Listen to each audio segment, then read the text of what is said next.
عزیز طلبہ السلام علیکم ورحمۃ اللہ وبرکاتہ۔ آج ہم جس سبق کو پڑھیں گے وہ ہے الدرس الخامس عشر۔ یہ کتاب جو ہمارے اور آپ کے ہاتھ میں ہے معلم الانشاء، اس میں آج کا یہ سبق الدرس الخامس عشر، یہ 15واں لیسن اور سبق جو ہے اس کو ہم پڑھیں گے لم، لما اور لن کے ساتھ فعل کی نفی۔ کیا پڑھیں گے؟ لم، لما اور لن کے ساتھ فعل کی نفی، اس کو آج پڑھیں گے۔ آئیے دیکھتے ہیں، یہاں پہ بتا رہے ہیں کہ درس نمبر 8 میں ہم نے تم کو بتایا تھا کہ ما اور لا کی طرح، درس نمبر 8 میں ہم نے تم کو بتایا تھا کہ ما اور لا کی طرح لم، لما اور لن کے ساتھ بھی فعل کی نفی کی جاتی ہے۔ اب ہم یہاں تم کو اس کی تفصیل بتاتے ہیں۔ اب یہاں ہم تم اس کی تفصیل بتاتے ہیں، یعنی آپ نے درس نمبر 8 میں یہ جانا تھا کہ ما اور لا، ما ماضی پہ آتا ہے اور اس کو منفی کے معنی میں کر دیتا ہے، لا مضارع پر آتا ہے اور اس کو منفی کے معنی میں کر دیتا ہے، یعنی فعل کی نفی یہ کرتا ہے۔ ما فعل ماضی کی نفی اور لا فعل مضارع پر آ کر کے اس کی نفی کرتا ہے۔ تو دیکھیے اب اسی طریقے سے ٹھیک درس نمبر 8 میں بتا رہے ہیں کہ ما اور لا کی طرح لم، لما اور لن کے ساتھ بھی فعل کی نفی کی جاتی ہے۔ اب یہاں تم کو اس کی تفصیل بتاتے ہیں۔ وہاں تو ہاں اجمالی طور پہ یہ بات بتا دی گئی تھی، لیکن اب یہاں آپ لوگوں کو اس کی تفصیل بتائیں گے۔ لم اور لما یہ دونوں حروف فعل مضارع پر داخل ہو کر اس کو ماضی منفی کے معنی میں کر دیتے ہیں، بدل دیتے ہیں۔ یہ ایسی بات ہے جس کو آپ لوگوں نے اس سے پہلے 9 صرف کتابوں میں پڑھا ہے اور بار بار پڑھا ہے۔ اسی چیز کو پھر یہاں یہ دہرا رہے ہیں کہ لم اور لما یہ دونوں حروف فعل مضارع پر داخل ہو کر کے اس کو ماضی منفی کے معنی میں بدل دیتے ہیں۔ کون؟ یعنی لم اور لما یہ دونوں فعل مضارع پر آئیں گے اور اس فعل مضارع کو ماضی منفی کے معنی میں تبدیل کر دیں گے۔ جیسے لم یذهب وہ نہیں گیا، اور لما یذهب وہ اب تک نہیں گیا، یہ ٹھیک اسی طرح ہوگا جیسے ما ذهب وہ نہیں گیا۔ ٹھیک ہے، اس طرح یہ لم مضارع پر آیا لیکن اس کو معنی میں بدل کر کے یہ ماضی منفی کے معنی میں کر دیا ہے۔ اتنی بات سمجھ لینے کے بعد اب آئیے لم اور لما کے درمیان معنوی فرق کیا ہے اس کو بتا رہے ہیں کہ لم اور لما کے درمیان معنی کے اعتبار سے تھوڑا سا فرق ہے۔ کیا ہے؟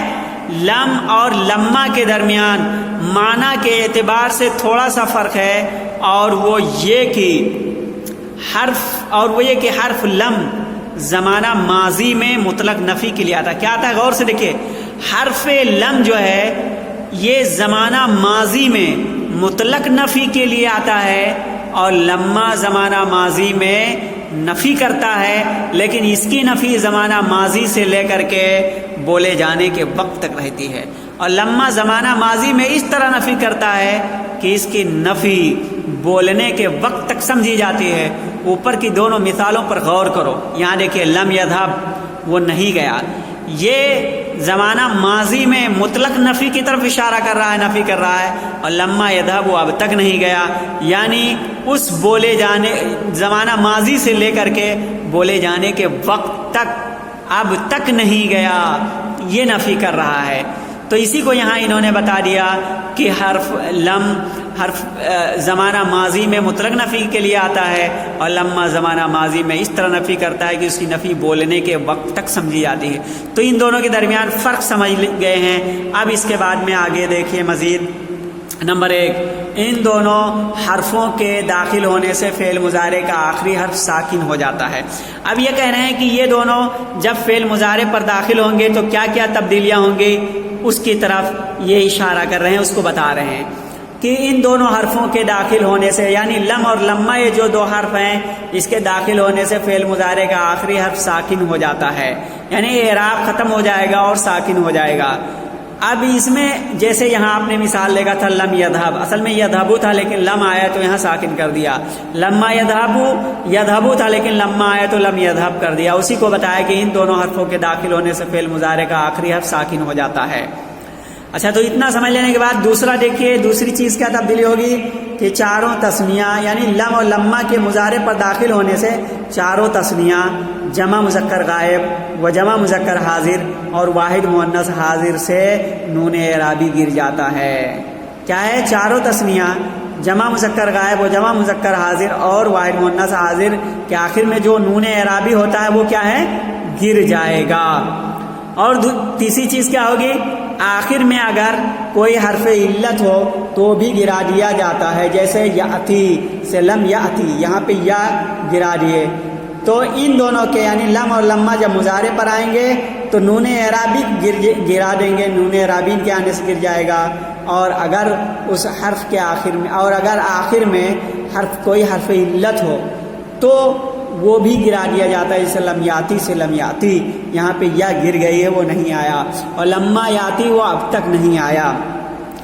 یہ اتنا جان لینے کے بعد نوٹ کر کے کچھ یہ ایک چیز کی اور وضاحت بتا دینا چاہتے ہیں، لم اور لما کا معنوی فرق تم سمجھ گئے ہو، یہ بتا رہے ہیں اوپر جو فرق آیا تھا معنوی اس کو سمجھ گئے ہو۔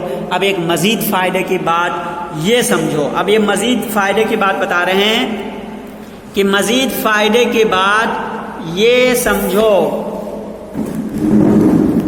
مزید فائدے کی بات یہ سمجھو کہ جس فعل مضارع پر لم داخل ہو اس کے بعد اگر لفظ بعدو یا الی الآن بڑھا دو، غور سے دیکھیں، جس فعل مضارع پر لم داخل ہو اس کے بعد اگر لفظ بعدو یا الی الآن بڑھا دو تو وہ بھی لما جس کا معنی ہے اب تک کے معنی دے گا، جیسے لم یذهب بعدو اب تک نہیں گیا، جیسے آپ نے وہاں پڑھا تھا لما، یہاں پڑھا تھا لما یذهب، کیا پڑھا تھا؟ لما یذهب، وہ اب تک نہیں گیا۔ اسی طریقے سے لم یذهب کے بعد بعدو بڑھا دیا تو یہ بھی اسی طرح معنی دینے لگا، وہ اب تک نہیں گیا، یا لم یذهب الی الآن، وہ اب تک نہیں گیا۔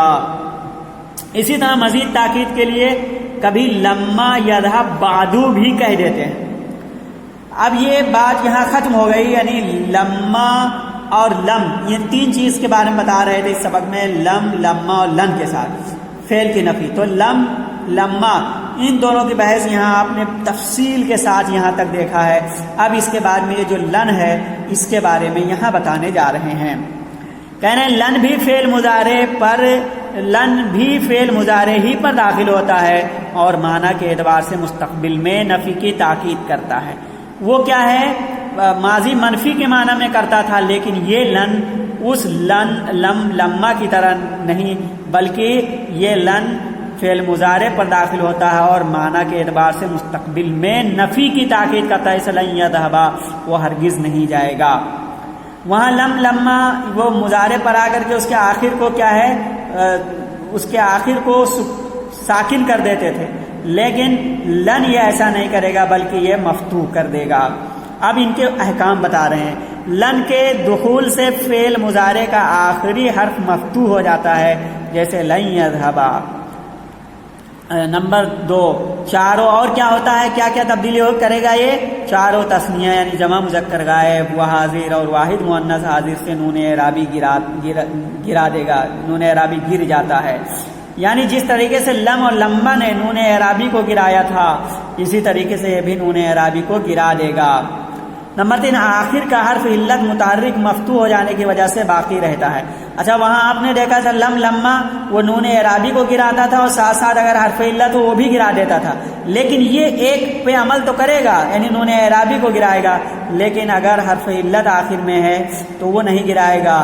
آخر کا حرف علت متحرک مفتوح ہو جانے کی وجہ سے باقی رہتا ہے، جیسے لن یاتیا، لن یاتیا، یہاں پہ آپ نے دیکھا تھا یاتی، اس پہ لم داخل ہو گیا تو لم یاتی یہاں گر گیا تھا، لیکن یہاں لن کے ساتھ ایسا معاملہ نہیں ہوگا، بلکہ یہ آخر کا حرف علت متحرک مفتوح ہو جانے کی وجہ سے باقی رہتا ہے، اسے لن یاتیا۔ نوٹ، بقیہ حروف ناصبہ یعنی ان کیدن، حروف ناصب کتنے ہیں؟ ان لن کیدن آپ نے پڑھا ہوگا، تو حروف ناصبہ یہ ان کیدن کا عمل بھی وہی ہے جو لن کا ہے. عمل یعنی نون یہ مضارع پر آئیں گے، اس کے آخر کو کیا ہے مفتوح کر دیں گے اور اوپر بتایا گیا جیسا کہ جو لن کے سلسلے میں اوپر بتایا گیا. البتہ معنی کے اعتبار سے یہ مختلف ہیں. دیکھیں معنی کے اعتبار سے ان میں کیا فرق ہے. ان کے معنی ہے کی، مصدری معنی کے لیے جیسے یسرونی ان تنجحا، یہ اصل میں یسرونی نجاحکا کے معنی میں ہے.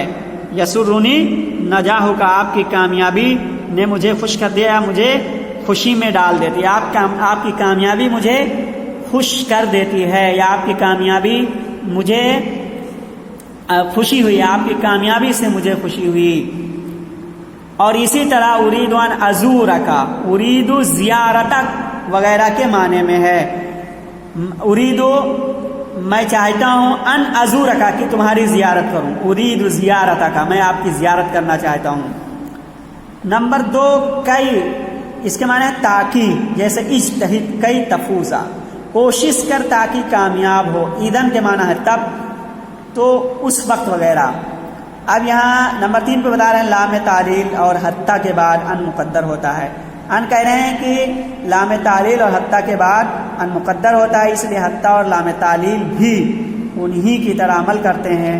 اسی طرح فا سببیہ، لام جہود اور لام جہود وغیرہ کے بعد بھی، لام جہود او وغیرہ کے بعد بھی ان مقدر ہوتا ہے، مگر ان کا بیان جلد 2 میں آئے گا.